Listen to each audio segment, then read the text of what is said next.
Okay, welcome to Hybrid Diaries. This is episode 6, and I am here with a superstar, Sophie Carr. Welcome to the show, Soph. Thanks for having me, Mr. Crew.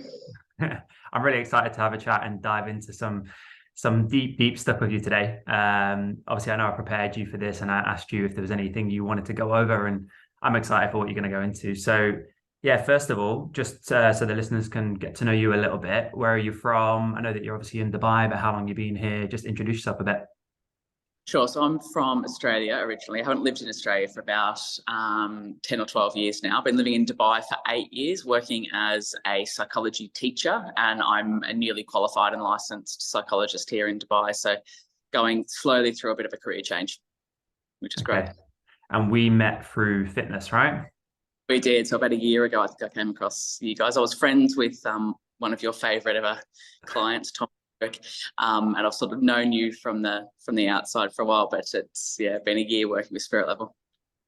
And we started you got involved with us when we ran a few boot camps, right? So we ran a few boot camps. It was mainly for teachers. You got involved, and I think since then you've had a massive transformation physically, mentally.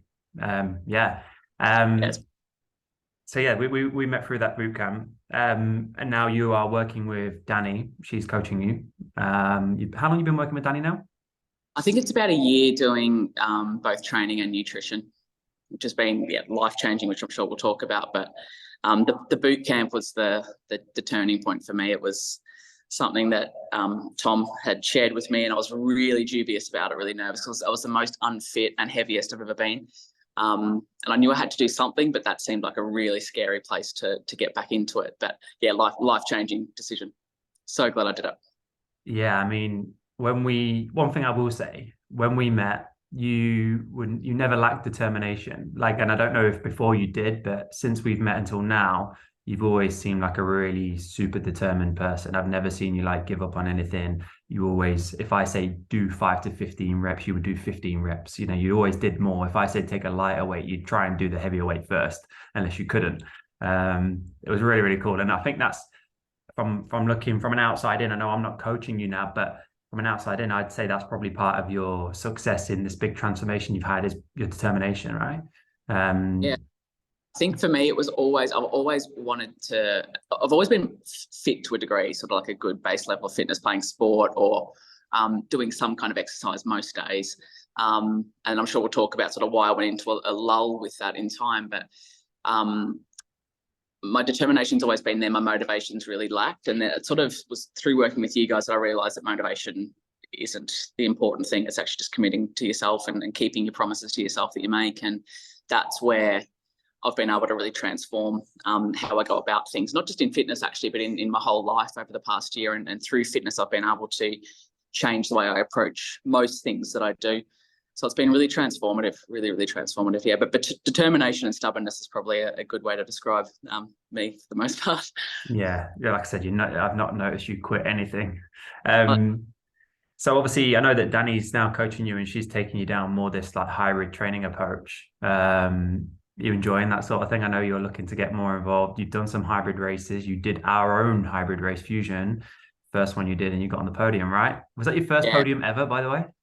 Was that my first competition ever? I think it was. I don't think I've ever actually done anything like that would have involved a podium really. So that was quite good. That was an amazing experience. The next Fusion after that really humbled me. I really struggled through that one and actually hated every second of it.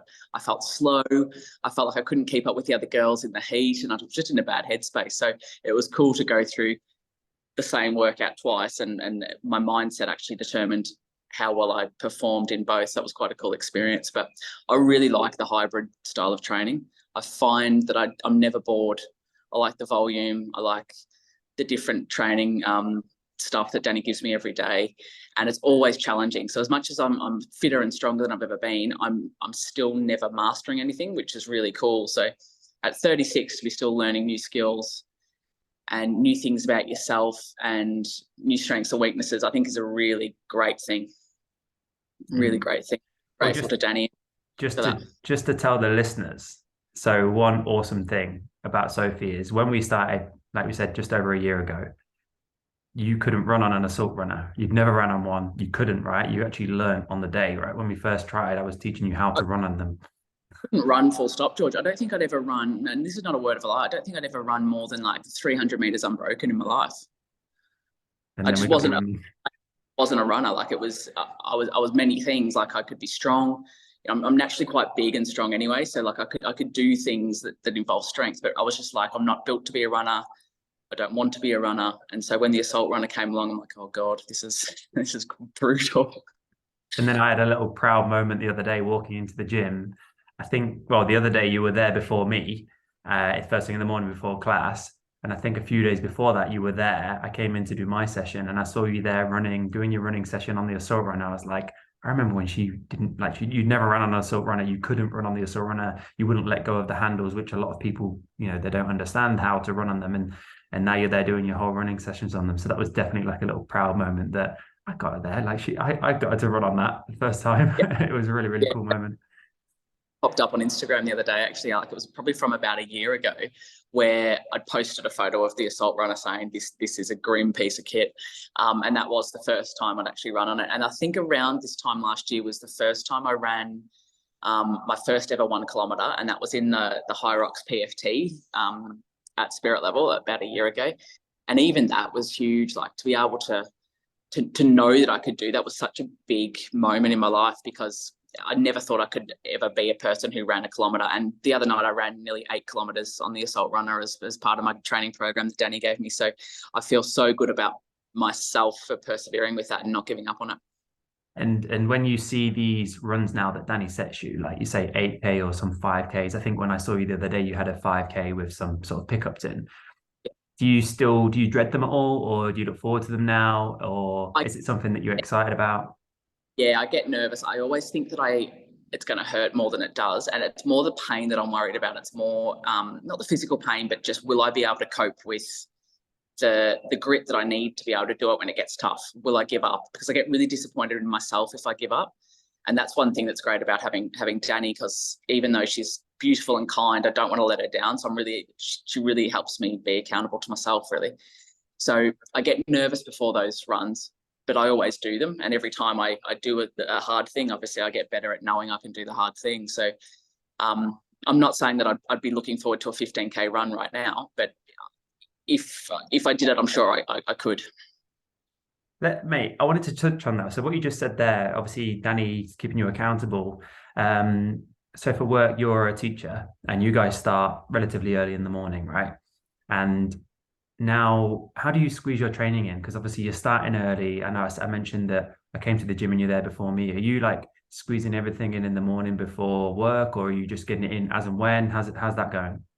I'm really one for routine, and I've had to learn to be a bit more flexible. So I need sleep, obviously, as we all do, and I find that I function better if I train in the mornings. But I can't always do that, so I have to be flexible with coming after work sometimes. So I have to be in work for 7-ish, so I leave home about 6:30. So realistically, unless I'm getting up at 5, which I don't really want to do all the time, I have to train after work. It takes up time. Like I have to compromise on other things, but those other things that I'm compromising on are lying on the couch watching telly, or having more time at home reading a book, or it's nothing that means as much to me as what feeling good after a training session does. And so making a priority in my day, it's a no-brainer. It's hard to manage sometimes some social stuff with it. Like if my friends want to catch up after work, or I want to see someone, or whatever it might be, it's really hard to do that sometimes, because for me, I have to get that training session done and everything else has to wait. But that's part of learning how to fit a lot of things into your day and into your life anyway. Yeah, well, I think from chatting to Dannie about you, she's really happy with your commitment, and she says you're getting everything done all the time, and I know how proud she is of you, of what you've achieved like so far, because I know this is we're not done yet. We'll keep going. Absolutely. You touched a minute ago on, like, obviously you mentioned nutrition, and obviously I know Dannie's coaching you, but she's also guiding you with your nutrition. And I wanted to touch on that a little bit, how you find that helps you. And I wanted you to talk about, I can't remember how long ago it was now in the gym when I made you walk around with a dumbbell that was the same weight as you lost. Talk about that. How much was it? What was the weight of the dumbbell, and how's that nutrition going? I think the dumbbell was like 20, was it 22 kilos or something like that? It I think was it it was was significant. more. I Yeah, think it was 27. a lot. So I've lost a hell of a lot of weight in the past year. And I needed to as well because long story short, I've had binge eating disorder since I was about 18. And in that time, and I'm 36 now, so it's sort of half my age, half my life rather, I there was very few days where I didn't binge eat or seriously restrict my calories, and it just became this habitual cycle throughout my life, and it destroyed me like in so many ways. And so I'd sometimes be able to hold it at bay for 2 or 3 weeks, and that would be the max that I'd be able to do. And in that time, I'd obviously lose a lot of body fat because I was restricting myself quite heavily, but then the binging would come back. And so this is the longest I've ever been without binging, which is it's down to me, and I take full accountability for that because I've worked bloody hard at it. But it's down to having Danny actually retrain my brain to see food in a different way. And I have got such a healthy relationship with food now. It's still a work in progress, and I still lean on Danny a lot for things like, is it okay if I have a croissant for breakfast, or is it okay if I have, I don't know, an extra helping of dinner if I'm really hungry after a big training session? Because in my head, those things weren't allowed. So that in itself's been huge. And then prior to coming and joining you guys at Spirit Level, I had been on antidepressants for about a year and a half, to help with some pretty significant anxiety. And I was in quite a challenging relationship that wasn't really serving me well. And life was just really hard. And I'd put on a heap of weight. And that was down to the antidepressants, but also I'd just given up on myself entirely. I had nothing left to give. And so then, you guys came along, and I went off the antidepressants at the same time, which was quite fortuitous, really. Amazing. And yeah, really, really good. So the body weight just started to shift as it would. And the binge eating started to get under control, and the anxiety was sort of not really a factor anymore. And it was just this perfect storm of just good things happening. But if it wasn't for Danny, and I don't want to wax lyrical, this isn't a chance just to promote you guys more than I already do, but it's genuine and it's honest. I wouldn't have been able to get rid of the binge eating without Danny, because she really has, as I said, retrained me and how I look at food. And now I go through my day and I eat pretty much whatever I like within reason. I like to eat healthy and good food anyway. I'm not eating chocolate and all that sort of stuff all the time. But if I do eat chocolate, I don't feel guilty about it. Or if I have ice cream after dinner, I enjoy it, I savor it, and I don't feel bad about myself, and I don't then punish myself by restricting myself the next day, because Danny's really helped me to see that that's all doable with the lifestyle that I lead. It's really nice. It's really nice to be able to feel proud of myself in what I eat and not have to fear food anymore. I know what you're saying there, and I know exactly how proud Danny is of you. And can you give us some examples then? So you say that Danny helps you when would you say she's helping you find balance? Give us an example. Say, for example, you finish a training session, or you've not trained, you can't be bothered to train, and you just want to eat a load of food, or your mind's going more towards that, I just want to just binge and sit on the sofa. What do you do in that situation? Do you just lean on what Danny's taught you, or do you send her a message? How's it work? Both. So more now that I've been with Danny for so long, I'm pretty good at self-soothing in that scenario. But in the past, I would have leaned on Danny a lot more and reached out to her and sort of said, I'm feeling in a really binging mood, and I've eaten this. So it might have been something like 6 rice cakes with Vegemite or something on it, and that to me was like a hectic binge, because I just lost control of myself for 10 minutes, and it could have just gone down the path of no return. And then Danny'd be like, no, that's okay. You've trained this much today. You're in a calorie deficit. Not that she says that much, but you're okay to have this. And it's once again, she's helped me not to beat myself up after I've done things like that. But even times when, like I said a croissant before. A croissant to me is a really like a triggering food, for want of a better word. So if I have a croissant, that normally would have set the day off. It would have meant that, well, I've screwed up now. I've had a bad food. I may as well just keep eating bad foods throughout the day. And Danny will notice when I post something like that, and she'll say, "Oh, good on you. That's a fantastic way to start the day," or "What a balanced meal." So she knows the foods that kind of set me off, and she's been really good at picking up on how to comment on them in a really kind and supportive way. And as a result, now I can go to the supermarket or go to a restaurant and have pasta, and Danny be like, "Great, good on you. You had a great training session today. You needed some carbs to refuel your muscles, or you need to build your glycogen stores back up." And she's helped me to educate me on nutrition and just calm me down a lot. Mate, it's so cool. It's so cool. So mentioning all that then, so you said you before you suffered with anxiety, and I know there's a lot of people out there, and then you suffered with binge eating again. I know there's a lot of people out there that suffer with the same thing. What if you could give a couple of pieces of advice to someone else going through that? Because I'm hoping that, someone in the same position listens to this. If it helps one person, that's great. So what advice would you give that person? What's your best bits of advice? I wish I had something really prophetic to say here, and I don't think I do, because unless it's not even about being ready. I think someone who's got anxiety, someone who's got depression, is always ready to change. It's not like they're stuck in their ways and want to keep the way that they're going. It's don't be scared of being vulnerable. That's really important, I think. Don't be scared of being embarrassed or failing again, because the amount of times, even on this journey, that I've failed and gone back to a day or two of binging or thinking badly about myself, but it's that showing up for yourself all the time. One thing that I try and do more of now is keep the promises that I make to myself, and it's only really through action that you can learn that. So I'm great at motivating myself with speech and promising myself all these things, but it's just words unless you actually take action on it. So do something different than what you're already doing. If you've tried to give up binge eating before, or you've tried to manage your anxiety in one way that hasn't worked, do something different. And also finding a community, I think, is really important too. So having people around you that are going to let you fail and pick you back up again, and give you a pat on the back when you need it, and give you a kick up the bum when you need it too.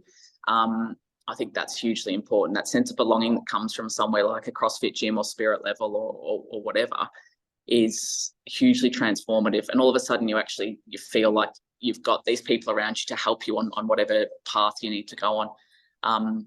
And get professional help. Like if you've got binge eating disorder, if you've got anxiety, go and see somebody, go and talk to wherever you are, your GP, and get a mental health referral, get on to a psychologist or a counsellor online and get it sorted. Because there is stuff underlying there, and it can be as easy as actually just talking through some of the things that are building up to cause the anxiety or binge eating, because they are symptoms of something deeper. And I can't recommend psychologists enough in that sense. Nice, mate. Long. No, it's good. It's good. It's really good. Again, like I said, I'm hoping it's people are listening to this and that's going to help them. Like we said, if it helps one person, amazing. Mate, you touched on community, and it got me thinking. So I know you said earlier about you sometimes your fitting in your training can feel hard, and it can be quite, your training has to come first, and you've kind of adopted this mindset where your training has to come first, and then you'll do the other things. And it got me thinking about like missing out on social activities, and I'm wondering would you say your friendship group are mainly supportive of this, or have you had to like kind of unfriend anyone to keep focused? Like, talk me through that. How's your friendship group? I don't know. I know Tom, obviously. I don't know many of your other friends unless they're within the community, but do you have many people that don't train? Because I know that can be quite toxic for your mind when people are not into it and they don't get it. How's that for you? It's a great question. I've been really lucky. I think it's by virtue of my age, and also the kind of friendship network I have are just naturally really good, supportive people. So I've had to say no to nights out and drinking, because that's something I've really tried to remove from my life as much as possible for a lot of reasons. And that can sometimes cause a bit of people to be a bit unsettled, I think, because it holds a mirror up to them as well. If you're saying, no, I don't want to drink, and they're like, well, why? But that's been totally fine too. And my friends have been so supportive of me throughout the process, simply because they've seen how happy I am and how much more myself I am, and I'm much more confident, much more calm to be around, I think, for the most part anyway. So no, I haven't had that, luckily. And even my family, who all live in Australia, they're sort of watching on from afar and just seeing how much I've come out of my shell and how much more settled I am. So I've been really, really lucky in that sense. I'm slowly convincing some friends to get into things like Spirit Level or sign up for a 10K run or these kind of things, which is really nice. And it's not about making them feel bad because they're not doing it, because that's not what it's about. It's actually trying to And I think you'll know this once you start to feel the vibe that you get from training and to feel how good you could feel. You just want everyone to feel that. You just want to sort of say, "Come, just come and do this," because you won't know how good you feel until you do it. So I'm kind of at that stage of wanting to spread the word and try and recruit people to help them change their life or to feel better about themselves. So yeah, I'm super lucky with my friends, really, really lucky. But it can be hard when you have to say no to things sometimes. Mate, you just said there, like spreading the word with like things like fitness and training and stuff. Do you do the same with food? Like, say if you're out with friends and you're eating, do you choose like a healthier option, or and then do you get like frowned upon, like why are you choosing something healthy, or how's that go? Yeah, it depends. I do and I don't. Like I'm really cautious because I've been such a binge eater for so long. I'm really now more cautious than ever about how I speak about food around people, because I realize how many people actually suffer with certain negative mindsets towards food. I wouldn't say I choose a healthier option. I think I choose the option that I want, and then I don't feel bad about it, which to me is the healthier option anyway. So if I want to go eat a pizza, which to be fair, I don't want to do that often, instead of lambasting myself and making comments about it, I just eat it and don't talk about it, because that's what a normal, healthy, person with a good attitude towards food would have. I still get sucked. Certain friends will, I notice when I'm with certain friends, I'm more likely to eat worse food, and I say that very carefully, but food that I wouldn't normally choose if I was with other friends. And it's really interesting to see that pattern as well. So, I won't name names obviously, but a certain friend, I'm more likely to eat a burger and fries when I'm going out with them. And it's really good for me now to be able to post that on the chat to Dannie and say, this was dinner. And her not to say, "Oh, that's a really bad choice, you shouldn't have done that." It was, she'll be curious as to why I felt the need to eat a burger and chips, if she even asks that, which she won't. But that's a really healthy, normal, balanced approach. People eat burgers and chips all the time, and it doesn't mean that they're unhealthy or obese or Exactly. whatever. Exactly. Yeah. And I think that's what I know. I hear Danny a lot on calls to her clients, and she's trying to get that point across as it doesn't matter what it is. It's almost looking at the food as fuel and all of that, like speaking different languages. And she's, like you said earlier, she's helping reprogram how you think, right? And I think that's where it all starts. Talk to me about, so you just mentioned Danny, you post to her your food. How's that work? So you send her all your food, everything that goes in your mouth, she knows about it? Yep, absolutely. Without every now and then I'll forget to post, or she'll know that I'm at a brunch or something. I'm like, I'm not sending you what I'm eating today. So just, yeah, every meal that I eat, I take a photo of, which in the beginning was really uncomfortable. It is like that to me was the most vulnerable I could be, was showing someone else what I eat, because I was such a closet eater. I'd hide a lot of what I ate because I was so embarrassed about just eating in general, just really embarrassed about it. So take a photo of breakfast, any snacks throughout the day, and try and post them as soon as I have them as well, so she can see when I'm having them. And it's not for judgment either. It's more for her to say, you've got training at 4 o'clock today, maybe shift that meal next time so that you got fuel before you train, or you've had a really heavy session, make sure you get in enough protein after that session, or whatever it might be. So that was a cool learning experience for me in the first couple of months, was getting used to sending her stuff and being really nervous about what she'd say. And that was my own stuff, not her stuff, because Dannie couldn't be any nicer. And that's really helped change the way I view food. Like, yeah, if I post a big meal of noodles with, I don't know, vegetables and stuff in them, she'll say, could you put some more vegetables in there next time? Or what could you have alongside that to add more fiber or help you unlock the iron in the meal, or all that sort of stuff. So really helpful. Amazing. All right, well, let's go back to training. I know we're shooting back and forth from training and nutrition, but it's like all works hand in hand. And so let's talk about competitions. So obviously you said you'd never done a competition before. You did fusion, you podiumed, then you did it again, and you felt like you were slower and you learned a lot of lessons. But you're now, I've seen you do turf games as well, right? You did the turf games. Did Yeah, the turf back in games. September, October last year. Yep, I did. And they don't scare you anymore? Like, or did they ever scare you?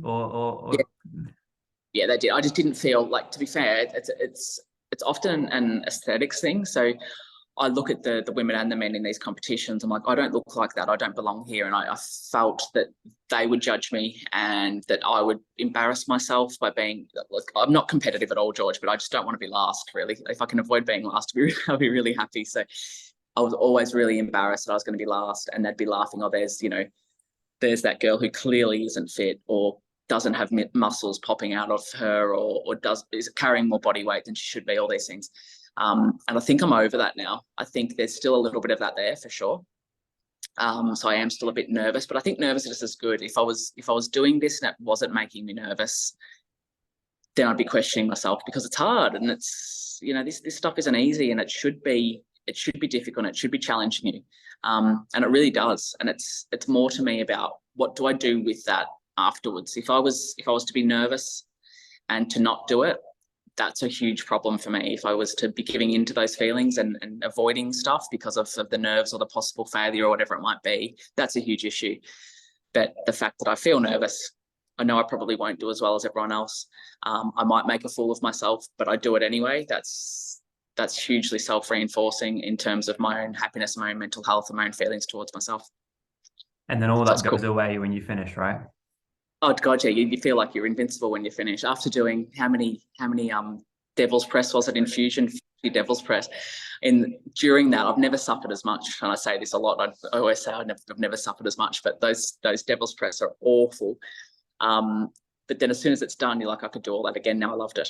Yeah, and you're already like looking for the next one or looking for the next competition to book. And funny, like as soon as I always book something and think, okay, great, I can do this. And then on the day, I always like, why did I book this? Why did I do this to myself? Why am I doing this? And it's that self-talk, which I'm not so attached to anymore. I can kind of look at the self-talk and realize that it's not. It's just my head feeding me stories that it wants to feed me. So, mate, I'm going to let you into a little secret. You're not the only person that thinks that way. I'm pretty sure 98 to 99% of the people who compete feel that. They feel exactly that. They train, everyone trains really hard. You get to the start line, you start the race, it hurts, and you're like, why do I do this to myself? We all think it. I'm sure on the DIARIES, that's probably going to be the biggest one. I'm sure that's when I'll be feeling the most amount of self-loathing. Well, that's actually the next thing I wanted to chat about. So DIARIES Dubai, you're doing it in September, right? Talk to me about it. What are you doing? So I'm paired up with another spirit level friend. So Charlene, her and I are doing the women's pairs, and then we're doing the relay as well. So it's Charlene and I, and then two men. And I'm really excited. Like this will be the 8 kilometers alone.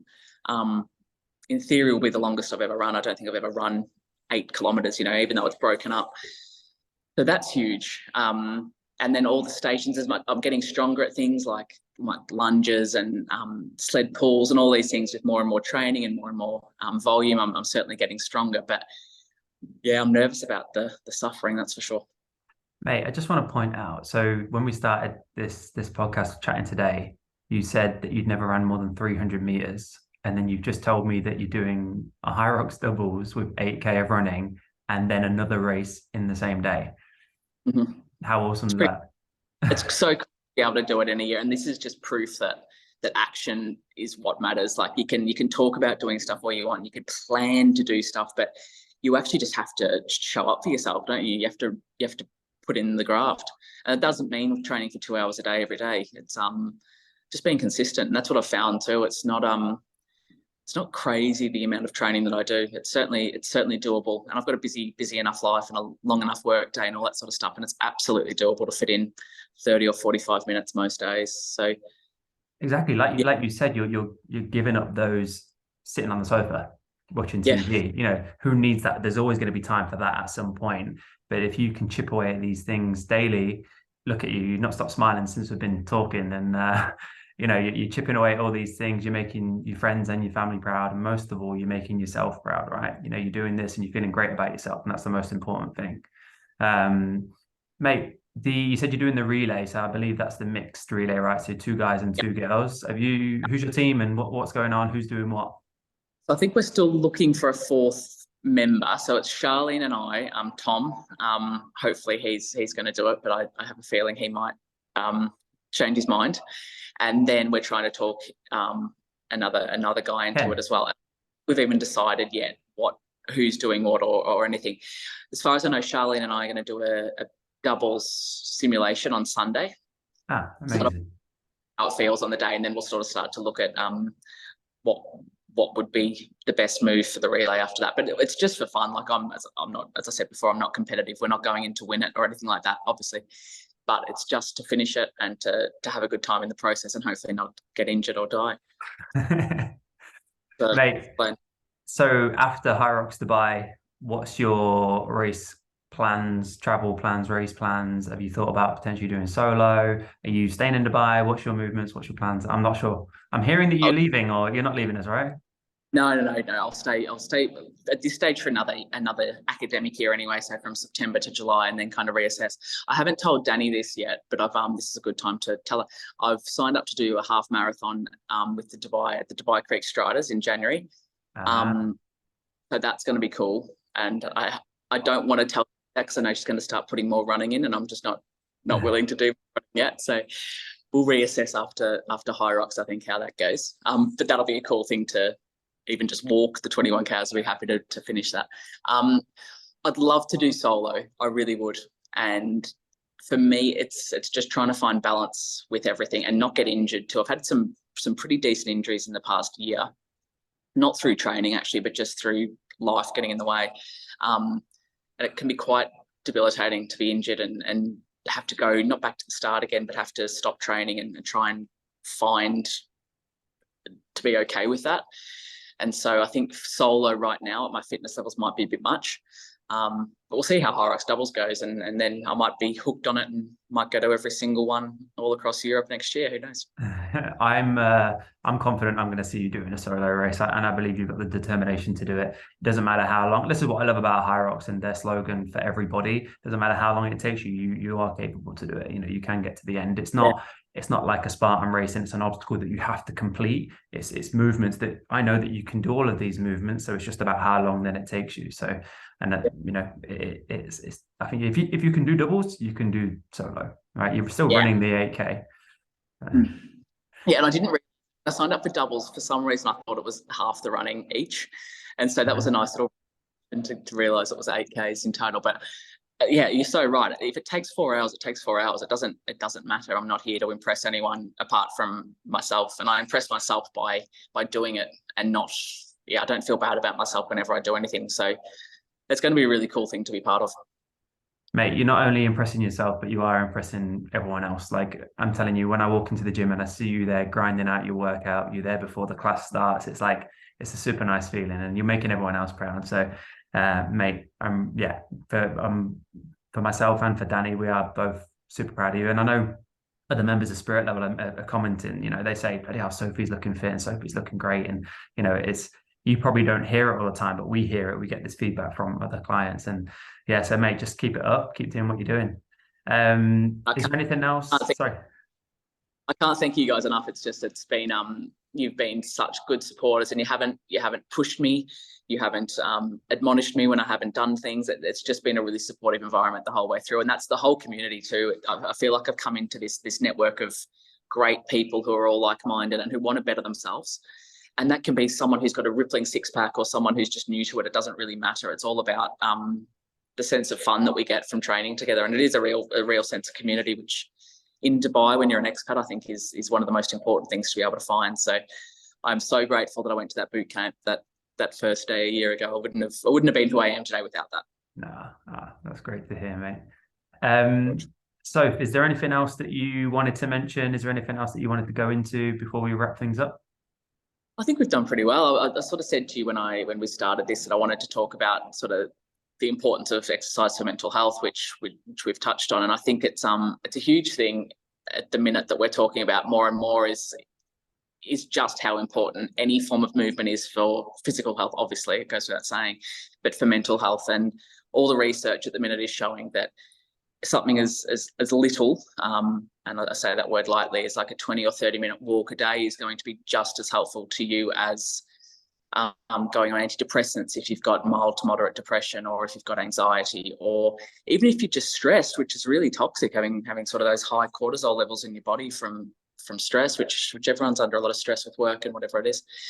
Just getting out and actually moving your body, in my experience, and what the research is saying, is pretty much the most important thing that you can do. So I can't vouch for exercise enough, and it doesn't have to be doing burpees. It can be a stroll outside. It can be, I don't know, sit-ups on your living room floor while you're watching telly, whatever it might be. Just moving is just so helpful for your own well-being. And that's what I've taken away from the past year is that alone. I feel fit, but I also feel invincible. And not much knocks me anymore. I feel really resilient, and a lot of stuff bounces off me that wouldn't have bounced off me in the past. And I put that down to training. I really do. Amazing. Yeah, cool. Amazing. Well, that's a nice little way to finish. We'll finish on that then. Again, thanks for your time. I know you're actually still at work, right? Hiding away, yeah. Well, thank you for coming on. And when am I next going to see you in the gym? You'll see me in the gym. Well, I'll be in there this afternoon and tomorrow, but you'll probably see me Saturday morning at class. Amazing. All right. So, it's Danny's birthday on Saturday. So I better write her a card. Amazing. All right. So keep up the good work, and I'll catch you in the gym on Saturday. Keep smiling, mate. Thanks, George. Thank you. Yeah.